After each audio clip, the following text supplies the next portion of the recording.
15 है। पहले मैं अपने बालों को संवार लूँ। और आज आप मेरे चेहरे पे वो स्माइल और खुशी देख सकते हैं क्योंकि आज मेरा मटर्निटी लीव स्टार्ट हो रहा है। तो सिंस मेरा मटर्निटी लीव स्टार्ट हो रहा है, waking up with no stress कि आज एक और दिन मुझे सर्वाइव करना है, फिर से वीकेंड का वेट करना है, वो सब ख़त्म होता है। मैंने समहाउ पुल करके आज तक काम कर लिया है। जस्ट फॉर इन्फॉर्मेशन, जो मटर्निटी लीव होता है as per Indian amendment act right now ये है कि आप अपने EDD यानी कि एक्सपेक्टेड डेट ऑफ डिलीवरी से एग्जैक्टली 8 वीक पर मटर्निटी लीव स्टार्ट कर सकते हैं।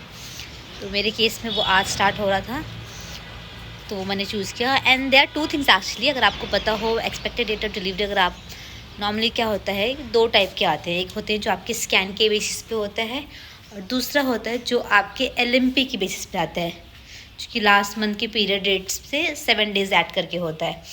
तो according to my scan it was previously different 23 June, but later on जब आपकी स्कैन्स होते हैं और जो आपकी बेबी की ग्रोथ होती है वो मेरे LMP की डेट के साथ अलाइन हो गया।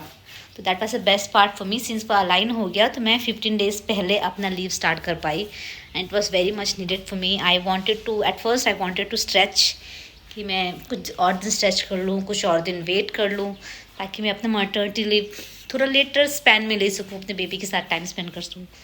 But due to my health condition बार बार कुछ ना कुछ हो रहा था and I feel at this point of time I need more rest, क्योंकि मेरा जो जॉब है बहुत एग्जॉस्टिंग है। आई मीन टू सेल्स, मुझे ऑलमोस्ट 200 to 300 कॉल्स एवरीडे करने पड़ते हैं एंड 8 to 9 आवर्स का शिफ्ट है, कंप्लाइंट रहना पड़ता है और मुझे हार्डली रेस्ट मिलता है। सो इन 9 आवर्स शिफ्ट में हार्डली 1 आवर का रेस्ट ले सकती हूँ and this is something.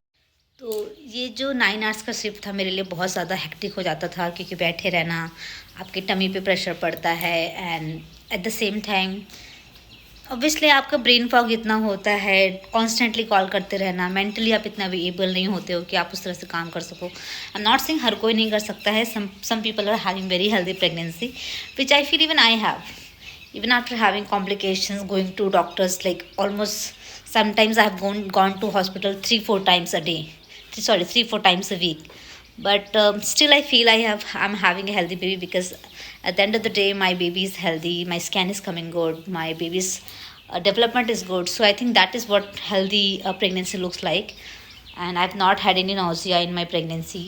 Like generally मैंने सुना है लोग वॉमिट कर करके परेशान हो जाते हैं, सो चीज़ें तो मेरे केस में भी हुआ था, but that was not because of my fooding and all, that was because of the medicine, क्योंकि मैं आयरन के टैबलेट इनिशियली टॉलरेट नहीं कर पा रही थी। तो उस चीज़ में होता है, तो आपकी बॉडी को ऑब्वियसली उस चीज़ नई चीज़ों को अडाप्ट करने में टाइम लग जाता है।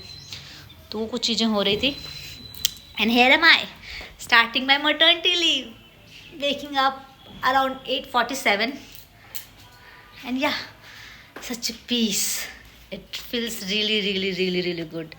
Somebody who is in sales, they know that कितना हेक्टिक होता है, कितना, क्योंकि at the end of the day no matter how much आपकी कंपनी आपको बोलती है कि they are very supportive, still somehow आपके मेंटल दिमाग पे वो प्रेशर रहता है कि आप सेल्स टारगेट नहीं कर रहे हो, क्योंकि कहीं भी मटर्निटी अमेंडमेंट एक्ट में ये नहीं लिखा है कि अगर आप परफॉर्म नहीं करते हो तो आपको निकाल नहीं सकते हैं।